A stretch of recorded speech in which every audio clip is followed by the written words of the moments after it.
Edgardo, first of all, thank you very much for your time. Really appreciate that. You know, honestly, I understand that we're not gonna have enough time for me to ask all questions that I'd like you to ask. You know, I would need like, I don't know, 5-7 hours of time because you're really, I would say, one of those type of persons here in Miami real estate field. You know, I was looking at, and I'm not talking as your experience as the developer or a broker firm and everything as how to say that. You know, when you see someone from the side, you kind of create profile of that person. You know, I like your profile, so what I would say, you know.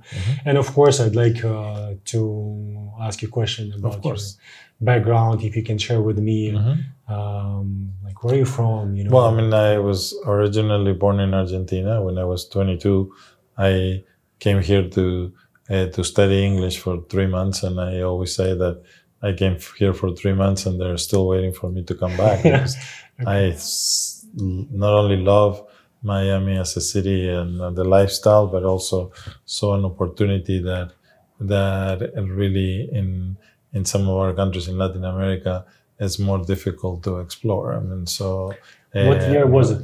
This was 84. 84, okay. So it's really been a great ride. I mean, of course, a lot of it is passion and effort, but a lot of it is also the city growing with us. You know? So it's really been a very terrific experience. And when you're doing something that you love and you have passion for, things are a lot easier. That's for sure. And did you start as a realtor? Yeah, or as a developer? Well, I was going to the university. The only way to really study, I mean, to stay here was to enroll as a student. So I started after my 3 months course, I enrolled in the University of Miami and a Master in Business Administration. And while I was doing the MBA, I realized that there were a lot of potential investors from Latin America that the typical broker, the US broker that was here, wasn't paying that much attention to, or at least they weren't providing all the services that that investor or buyer needed. So I started servicing those clients and soon realized that rather than waiting for those clients to come here, it was we needed to go there and educate the customer on how easy it is to buy real estate in Miami, how easy it is to finance real estate in Miami, and that the legal forms of ownership here are very transparent and they treat the foreigner and the US buyer in the same way. So, but many people didn't know those type of things. So we started traveling to the key cities at the moment, which obviously I'm from Argentina, so Buenos Aires was one of them, but cities in Colombia, cities in Brazil, cities in the major markets that at the time were really coming to Miami and really interested in buying real estate.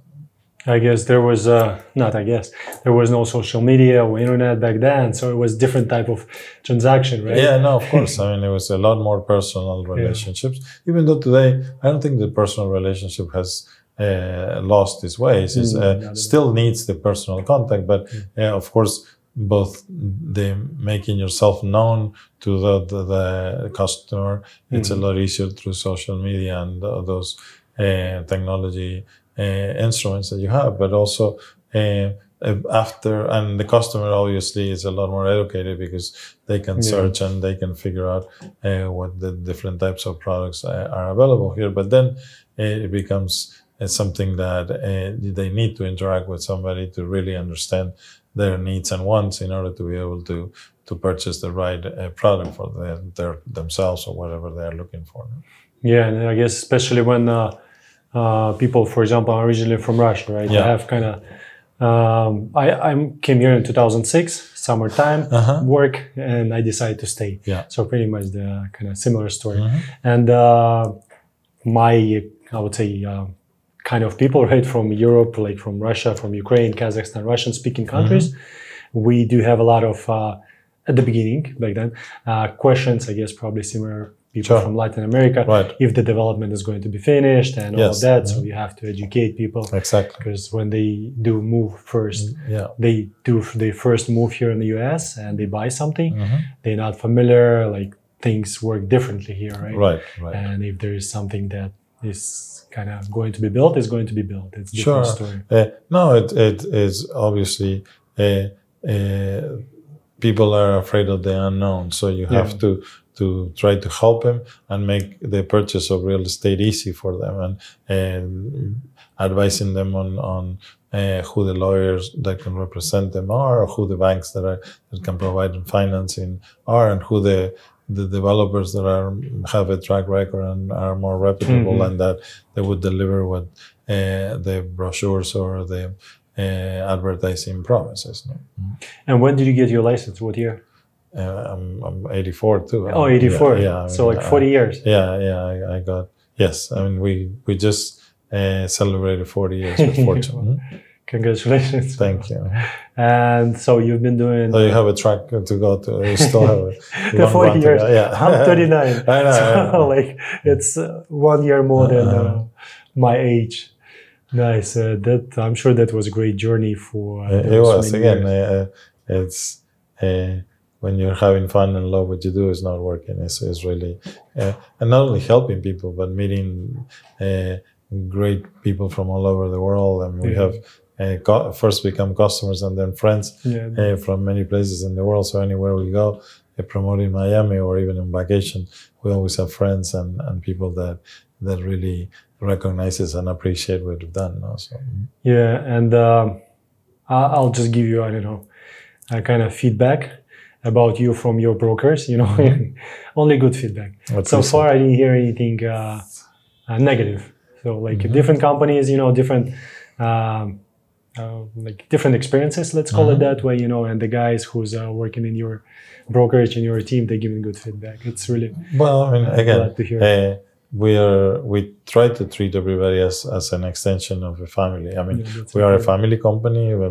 My wife is very involved in the operations. My sister is involved, and now our children are becoming involved. So, and the rest of the employees are in many ways extensions of our own family. Many people here are over 20 years in the company, and they all started relatively young. So it's been a great community builder and a team builder that we really, in addition to working together, we really like each other. I mean, when you apply to work here, especially on the development side, you go through 3 or 4 different interviews, not only to know if you're capable of doing it, but if the chemistry is there, if you are really the type of individual that we want around 24/7, because we're all helping each other. It's not about egos. It's not about who does it.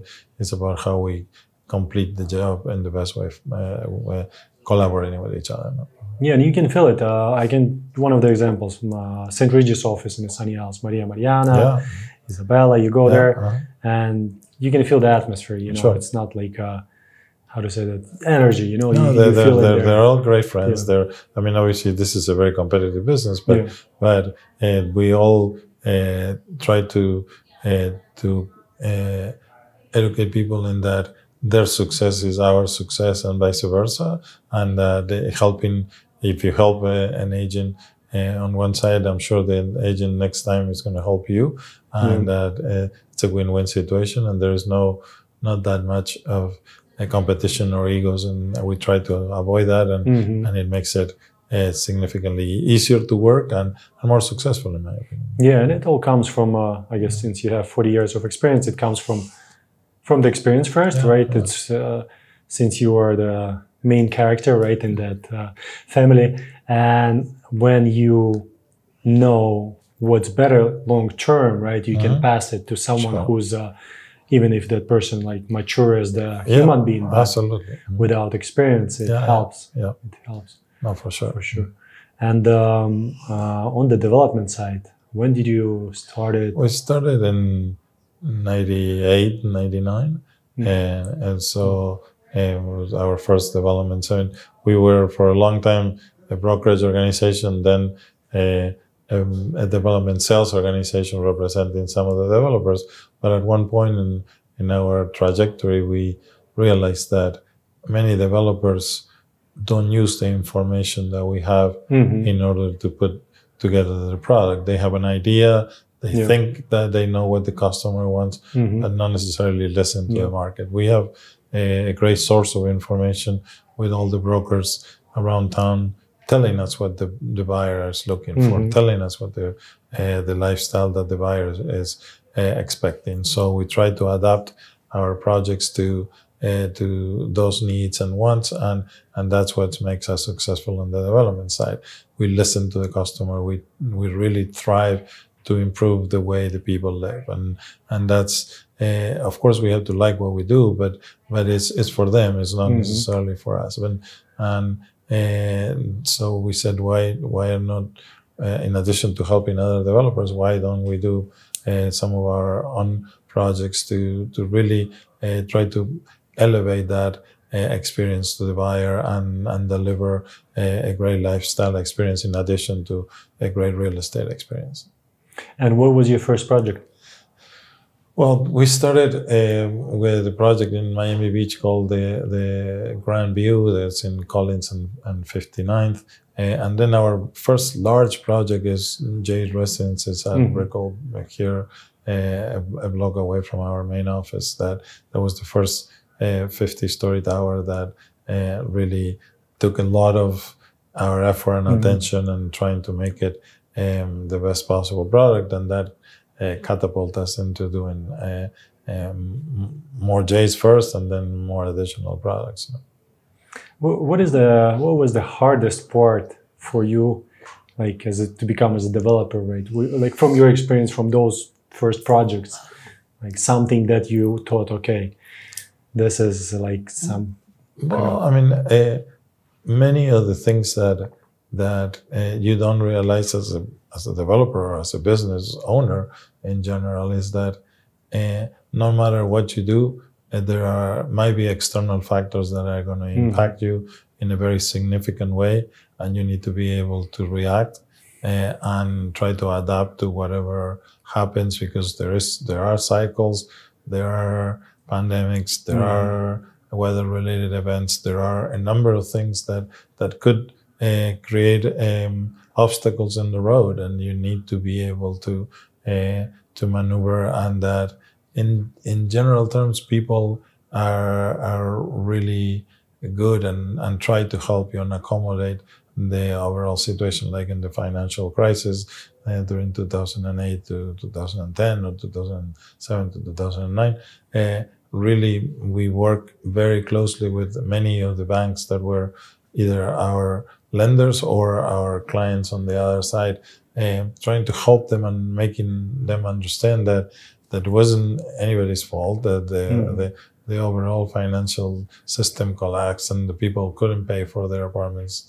And so we obtain time and we are able to move things along and reposition some of the buildings and be able to sell them. So those type of things that you really don't know could happen are the ones that teach you the most lessons.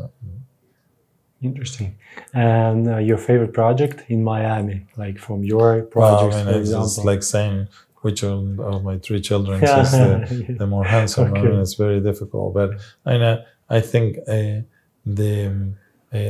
if I have to pick one, it's probably Jay's signature, because the overall team that we put together for that project, in the architect on Herzog and de Moron and the interior designer on Pierre-Yves Rochon, who has done some of the best hotels in the world, and it feels like home from the moment you open the door. Really, it's very special. I mean, but there are many projects that are very well done and very well managed, like the Ritz-Carlton residences in Sunny Isles, or the ones, the St. Regis residence that we're doing, or the one with Casa Tua that's going to create a great lifestyle experience to the customer and the buyer. those are the things that excite me, and that trying to anticipate, to see what the customer is wanting to, and adapt to that and provide that. No? Yeah, I agree with you. You adapt to the area, right? To the customer needs, particularly in Sunny Isles Beach or in Brickell. Right. And Casato is a great project, by the way. Thank you. I've seen like when I've seen everything first time, I was impressed. You know, like okay. Again, it's the information that we receive from our brokers and buyers that encourages to try to design something around them. I mean, even as I was mentioned, my children sort of provided input into saying, listen, there is nothing open 24 hours on Brickell, and when we come out of a restaurant or a club and we want to get a bite later on at 2 o'clock in the morning, there's nothing. So creating a market that's open 24 hours a day, and that it's going to be the place to be, is really very attractive. And of course, bringing some of the vibe from Miami Beach and the Casa Tua Club on the top of the building, you're going to feel on top of the world there with sharing time with your friends. It's very special. Creating the Bosco, the green floor in the middle of the building, which you can relax and sort of an oasis and on the concrete jungle that is the Brickell Financial District. It's a very good thing, and people really want that and need that. So we try to create amenities and spaces that really answer the needs and wants of the people. Yeah, that's going to be in use, because sometimes sometimes the developers coming up with something that even look. I'll give you that example, right? Paraíso. There is a park, right? There is a park was built next to Paraíso, and it was like provided by developer for the city, right? But I do have a 2-year-old daughter, and the park, it's mixed with a dog park. First of all, the kids, there's it's for kids kind of, but if you have a kid and the kid is going to use it, you will realize it's just useless, Right. It's just for papers, let's put it that way. And it's really important when you have something that people are going to use it. One of the examples that you also have, I guess he was the first one who developed it. It's like suites in the Ritz-Carlton. You put those 8 suites, and now everybody's kind of follow the lead. It's also something that people need who are buying units in those type of buildings. Absolutely. I mean, people were saying, hey, I don't need necessarily a 5-bedroom, but sometimes my sister, daughter, mother-in-law comes and visits, and I don't have a place to put her.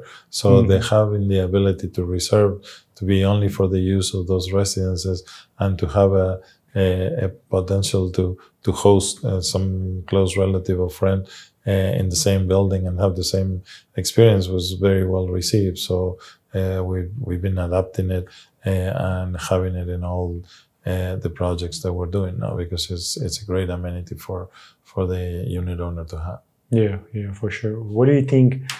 How to say that? What do you think? What else is going to be popular in the buildings within just like thinking out loud, maybe in 20, 30, 40 years? Well, I think people are very focused on 2 things: human connections and connectivity, especially after what happened in the pandemic and being isolated. But even farther than that, wellness and longevity. I mean, I think that really trying to really explore, because there's a lot of talk about healthy living, and some people do it very well, and some people just use it as a gimmick to sell or as promotions. I mean, really wellness, really well done. It's going to be very, very key component of the lifestyle of, especially of the high net worth individual that realizes that without health and without a long period of life, you really don't have much. I mean, so we are very, very keen on emphasizing that in our projects, and in the future projects even farther. more exploring into getting the latest technologies and things that either that the owner can use and to make him feel better, or that they can be diagnosed or checked to be able to prevent things from happening in the future. Yeah, I think that's an important point. Do you know Brian Johnson? He's one of the tech guys. What he does, he spends about $2 million studying about longevity, and he's doing a great job, to be honest. Like, it seems a little bit, of course, too much, from someone, but he's like pioneer, he's studying everything. He's doing tests on himself, so he's the first one. And this is for sure something important. I think that there are many new ways of treating and getting treatments for improvement in health that take too long to come common to the typical user or public, and we're always looking at that to try to implement it ahead of time so it's available to our clients and customers before, and they can really experience that and take advantage of the new things that are coming into the market. No? Yeah. You've been here 40 years, right? And you've seen it's changed a lot, really a lot. And what is your favorite neighborhoods? Is there any? Well, I mean, or a lot of them as well. Because each neighborhood has its own DNA and characteristics, and they're all to their own very, very unique and attractive. I mean, it's all depending on your needs or what are you expecting. I mean, of course, if you tell me which ones are the more up and coming, certainly what happened in the last 10 years in Sunny Isles is incredible. I mean, the best buildings and brands and architects and designers are all present there. But also, if you look at the design district, really has, in terms of 5 years, has changed very significantly. And you have the best stores and restaurants in the area. But if we move to Brickell, the city center has been a game changer.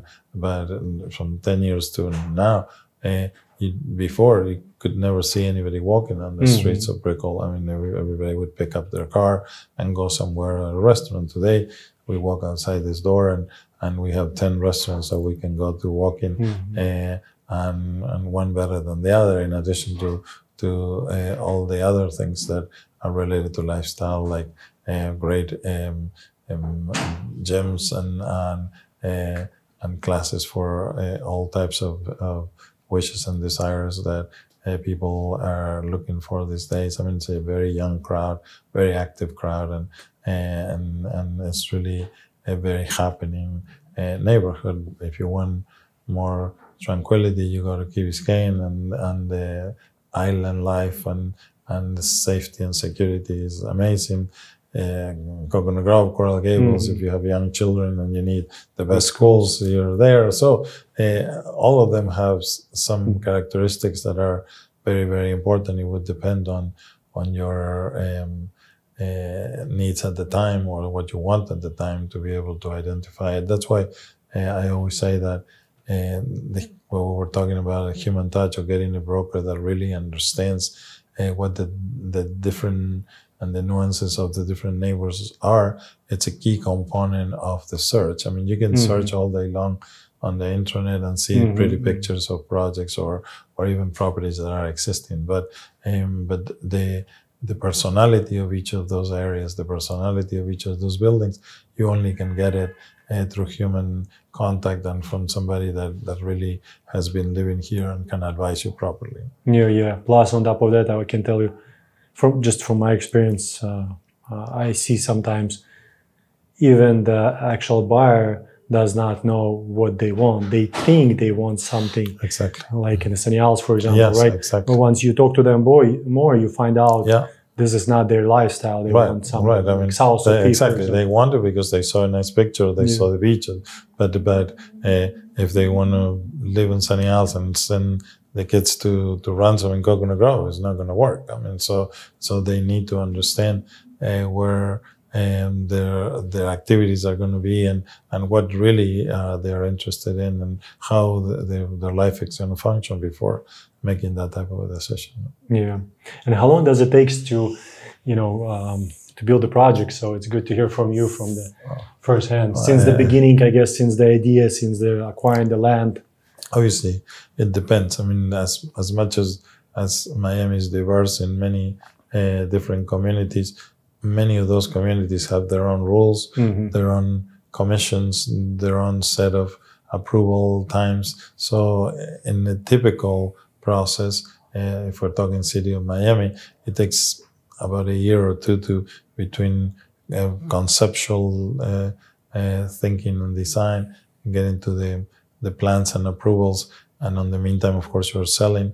And then another, depending on the height of the building, but another 36 to 48 months in construction. So the typical period of time is between 4 and 6 years. But that's obviously very general. If you go to Key Biscayne to say it could take 3 years to just get the approval, or Coral Gables for that matter. Yeah. I mean, so it really depends on the municipalities, the availability for land, and what you want to do. I mean, of course, if you want to do everything that it's already in the code and you don't need to deviate for whatever reason, potentially the approval is a little faster. If you really, and of course, that assuming that you know what you're doing and moving fast. I mean, you can be thinking on changing the building for 5 years and never build anything, because obviously you can always make it a little bit better. But I mean, at some point in time, you have to say, this is what it is, and let's move forward. I like your project Sunny Isles, St. Regis. Yeah. Just my personal kind of feeling about it a lot. And pretty much everything about it, the lot. We work, as I mentioned, with Mariana, JC, with the girls, right? And I think it's going to be a great addition to the neighborhood. Yeah, we wanted to create a very special architecture, which I think many people have commented on how beautiful the building looks. But in addition to that, again, it's all about lifestyle. We have over 90,000 square feet of public spaces, club, restaurants, and areas indoor areas, air conditioning areas, in addition to all the pool level and beaches. I mean, you start from a great place, which is having a site on the sand in Sunny Isles that has 440 feet of ocean front. When you have that luxury, of course, you can make something very special. That's what we try to do, and obviously the buyer and the public has responded. I mean, we've been very successful on the sales, under construction, the first tower, and soon trying to follow up with the second now. And I think also it's a good thing what you added, the public restaurant, right? It has private restaurant, and it has public. That's what's missing in Sunny Isles in general. Again, trying to listen to what the community and the consumer needs, and because a lot of the restaurants that have been put in condominiums are good, but they're only used by the unit owners. And really, at the beginning they start with a good success, but then it starts and the attendance of the number of people eating there diminish, because obviously how many times can you eat basically the same food? Place, So open it to the public allows not only the community to participate in the building, but also to have a place that is alive all the time, and that you can maintain open and 7 days a week, 365 days a year. So those type of things that you continue learning as you go, and it has to have, but obviously in order to be able to provide that, you have to have the scale and the size of the property to be able to do those type of things. So when we do that and study what's the need and what's the best utilization of those spaces, that's where we come up with those type of things. Okay. What is your next project that nobody knows about it? That's why nobody knows about it. I mean, we're really, good. I mean, we're gonna in 15 days launch a project on the river here on across the river from Brickell City Center that we're working very hard on and bringing a spectacular brand that is really going to bring the vibe of Miami Beach down to Brickell and really think that the consumer is going to love it. So I think we're going to announce it on mid-October, and we feel it's going to be a great success. The project itself is magnificent because it's designed by a great architect, Rafael Vignoli, that has done some of the most spectacular projects all over the world, but very well known for 432 Park in New York. We really took that DNA that Rafael put in every building and combined it with a great brand and lifestyle and activities and to be able to create a community within the building that is going to have a lot of programming and events and attract the people of like mind that are really, in our opinion, going to love to live there. And I like that Miami River, the way it's transforming right now. Yeah. And I'd love to see it in 20 years, how it's going to transform, because it's going to be way different. Many of the big cities in the world have a river community that is active, very active. And in Miami has been lacking. I mean, now you can see some of those projects coming along. I mean, we saw Baccarat at the entrance of the river that has not only a great building, but it's going to have a great food and beverage and activation on the river. Ours is going to be similar, and there's a number of projects coming along, and you see some of the restaurants already on the riverfront that are very popular and very active. So I think that whenever you have water that has activity is very attractive to people. So soon you're going to see that continue to move west, because obviously that's the only way to be able to grow down the river, but it's going to be very attractive. Edgardo, you'd like to add something? Again, we are very fortunate to live in a city that I think it's going to be, it already is one of the capitals of the world, but I mean, this has all the ingredients to really be one of the top 5 cities in the world. And the people that are coming to Miami, not only to enjoy lifestyle, but to work and to make home of Miami, is really remarkable in the last 3 or 4 years. I think that we're just seeing the infancy and the potential value creation of not only real estate, but a lot of activities that are happening in Miami. It's going to surprise us. If we do this in 5 years, we'll be saying, remember what we were talking about? I mean, this is a reality now, because there's many companies and people that are really putting a lot of money and effort and talent into putting their roots in Miami, and that's going to make a significant difference in the overall lifestyle of people. Yeah, and I agree with you on the point that it's been changing the last 3-4 years. Since the pandemic, there's a lot of different minds came to town, and you see how it did transform in general scene. Personally, what honestly I would love to see in Miami, that people are, when they driving, I guess it's kind of, how to say, the human nature, when you're inside of your car, you feel kind of more protective, and you really don't care about like world around you. So I really would love people, when they're in the car, to be more exposed to the world, and to use turn lights, to be more with the care. When you have a melting pot of people like Miami is, they grew up driving in crazy conditions. I don't know about Russia, but certainly from my city, the same thing, even worse. So it's hard to educate people into some of those things, and it's the beauty and the negative of Miami to some extent. But I totally appreciate what you're saying. But also we need to to continue to create infrastructure to avoid those type of problems of big traffic and lack of schools and lack of affordable homes. I mean, and I think that we're on the right path to getting some of those problems addressed. Of course, it takes a long time because obviously you can't build roads from one day to the other. But as you can see, everywhere we drive, the expansion of new places and roads are being enlarged and new things are being created. So obviously the government is doing its part. It just takes time sometimes. Yeah, of course it takes time, especially projects like that huge. Right. But we're moving in that direction. Yeah, we can see. I know. Thank you very much. Thank you. It was great talking to you. Appreciate it.